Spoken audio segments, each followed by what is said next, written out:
नमस्कार दोस्तों, मैं ज्योति जायसवाल आप सभी का बहुत स्वागत करती हूँ मेरे यूट्यूब चैनल में ज्योति आइडियाज़ फॉर लाइफ। कैसे हैं आप सब? ये लिखने के लिए कमेंट में जय हरि विष्णु ज़रूर लिखिए। तो आज बात कर लेते हैं कि तुलसी विवाह कब है, 12 नवंबर या 13 नवंबर को, और हमें तुलसी विवाह क्यों करना चाहिए। इसकी बहुत पौराणिक कथा है जिसको सुनना मात्र से ही आपका कल्याण हो जाएगा और आपको रीज़न पता चल जाएगा कि तुलसी विवाह हमें क्यों करना चाहिए और तुलसी विवाह के दिन हमें क्या-क्या बातों का नियम ध्यान देना चाहिए कि हमसे कोई गलती ना हो। तो आज इसी टॉपिक पे बात करते हैं और उससे पहले अगर आप मेरे वीडियो पे न्यू हैं तो प्लीज़ मेरे चैनल को सब्सक्राइब कर लीजिए और बेल आइकन प्रेस करना ना भूलिए, क्योंकि मेरी कोई वीडियोस की नोटिफिकेशन तभी आएगी जब आपने बेल आइकन प्रेस किया होगा।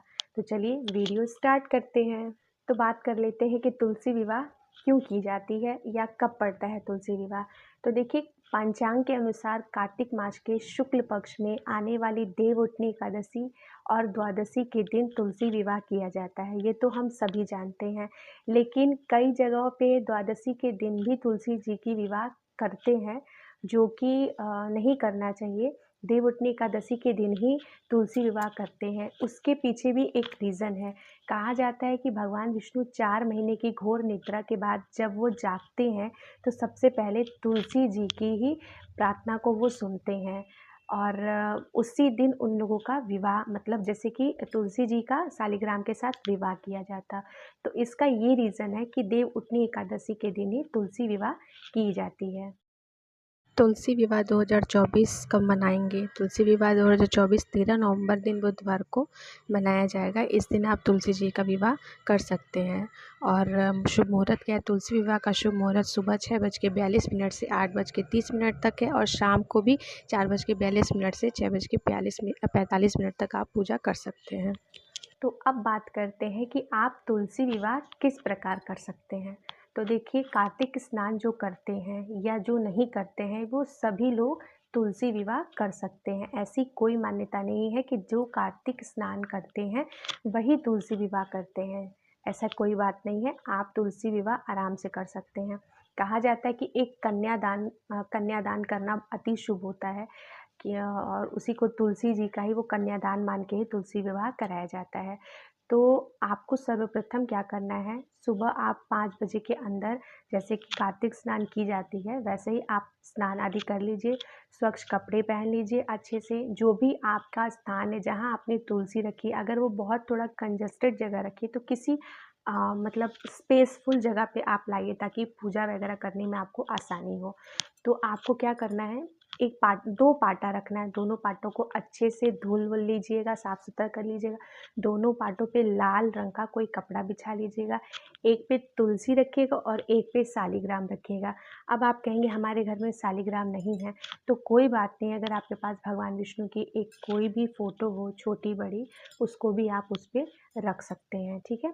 तो उनको पीले चुन्नी से ओढ़ा दीजिए और तुलसी माता के जो उनका गमला है उसको भी आप अच्छे से चुन्नी से ओढ़ा सकते हैं। ऊपर भी तुलसी माता को अच्छे से आप ओढ़ा दीजिए, उनको अच्छे से पूजा पाठ करिए, ठीक है? तो अभी क्या करना है, आपको एक पात्र में जल भी लेना है और आपको सबसे पहले नीचे एक थोड़ा-सा आप चावल का ढेर बना दीजिए, उसके ऊपर भरा हुआ तांबे का कलश रखिए, उसमें हल्दी, रोली, सैंडल और एक हल्दी का गाँठ भी आप डाल सकते हैं अगर हो तो, और एक सिक्का डालकर और आम का पल्लू लगाकर एक आप दीपक वहाँ प्रज्वलित कर दीजिए, ठीक है?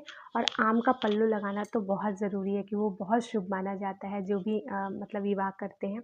और आप बात कर लेते हैं कि इन दोनों का जो पंडाल बनेगा शादी का, अगर आप केले के पत्तों से बना रहे हैं तब तो बहुत अच्छा है, और अगर नहीं बन पा रहा है तो कोई बात नहीं, आप आम के पल्लू से भी बना सकते हैं। अगर केले के पत्ते नहीं अवेलेबल है तो कोई बात नहीं, आप आम के पल्लू से भी बना सकते हैं, ठीक है? तो ये 2 चीज़ हो गया। उसके बाद तुलसी माता को अच्छे से सबसे पहले सिंदूर नहीं, जो रोली आती है लाल धागे वाली, उसको लीजिए और तुलसी माता से लेकर भगवान विष्णु तक उनकी 7 परिक्रमा कीजिए। जैसे 7 शादी के फेरे होते हैं वैसे ही 7 उन लोग की परिक्रमा कीजिए, तुलसी माता की और भगवान विष्णु की। उनको कलावा से अच्छे से बांध दिया, ठीक है? तो इनका गठबंधन हो गया, ठीक है?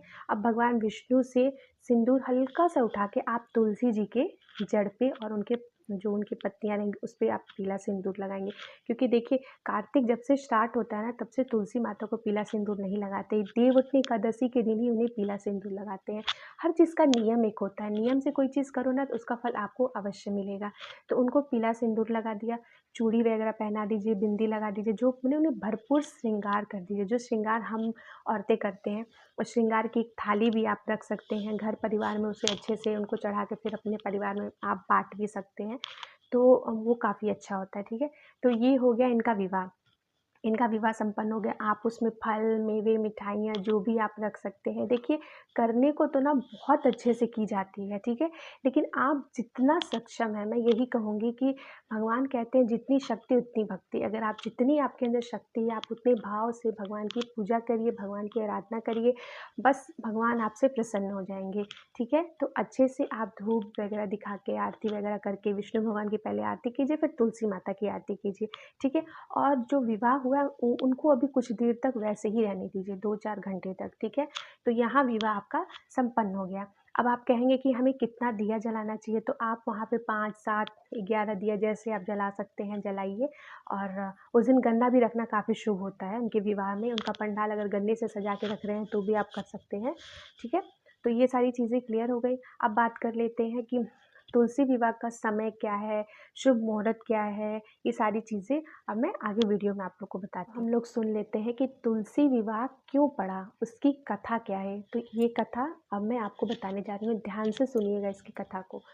प्राचीन समय में जालंधर नाम का एक राक्षस था। वो बहुत पराक्रमी था, बहुत शक्तिशाली था, लेकिन बहुत उपद्रवी था। बहुत देवताओं को वो हमेशा आक्रमण करता था।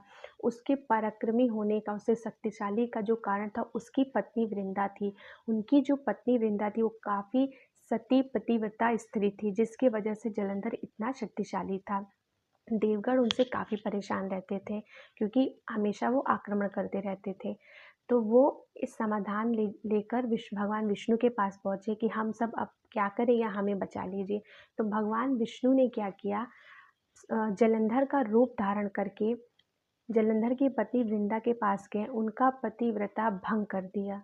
जिससे जब उन्हें वृंदा को ये बात पता चली कि भगवान विष्णु ने मेरी पतिव्रता धर्म को भंग कर दिया, तो वो क्रोध में आके भगवान विष्णु को श्राप देती हैं कि आप एक काले पत्थर में हमेशा आप काले पत्थर बन जाओगे, ठीक है। जिसको हम लोग शालिग्राम कहते हैं ना, ये जो वृंदा थी जलंधर की पत्नी, उन्होंने श्राप दिया था भगवान विष्णु को, शालिग्राम पत्थर में आप बन जाओगे। और वो वहीं पे जल के भस्म हो गई अपने आप को, और एक तुलसी के पौधे में वो बन गए। जब वो भस्म हुई तो वहाँ एक तुलसी का पौधा उत्पन्न हो गया।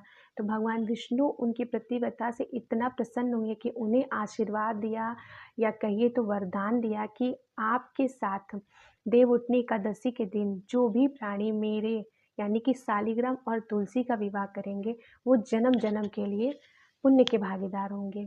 तो इसलिए हम देवउठनी एकादशी के दिन तुलसी माता और शालिग्राम के विवाह करते हैं। तो ये कथा बहुत प्राचीन है, लेकिन सुनने में बहुत अच्छा लगा मुझे। तो मेरी आज की वीडियो आप सभी को कैसी लगी हो, अगर अच्छी लगी हो तो प्लीज़ चैनल को सब्सक्राइब कर लीजिए, ताकि मैं अच्छे अच्छे वीडियोज़ आइडियाज़ आप लोगों के लिए लेकर आऊँगी। और चैनल पे न्यू हैं तो फिर देन सब्सक्राइब करिए और बेल आइकन प्रेस करना ना भूलिएगा, ताकि मेरी कोई भी वीडियोज़ आप तक पहुँच जाएगी जब आप उसे बेल आइकन मेरा प्रेस करेंगे, ठीक है। तो मिलती हूँ नेक्स्ट वीडियो में, तब तक अपना बहुत सारा ख्याल रखिएगा और कमेंट में जय श्री हरि विष्णु ज़रूर लिखिए।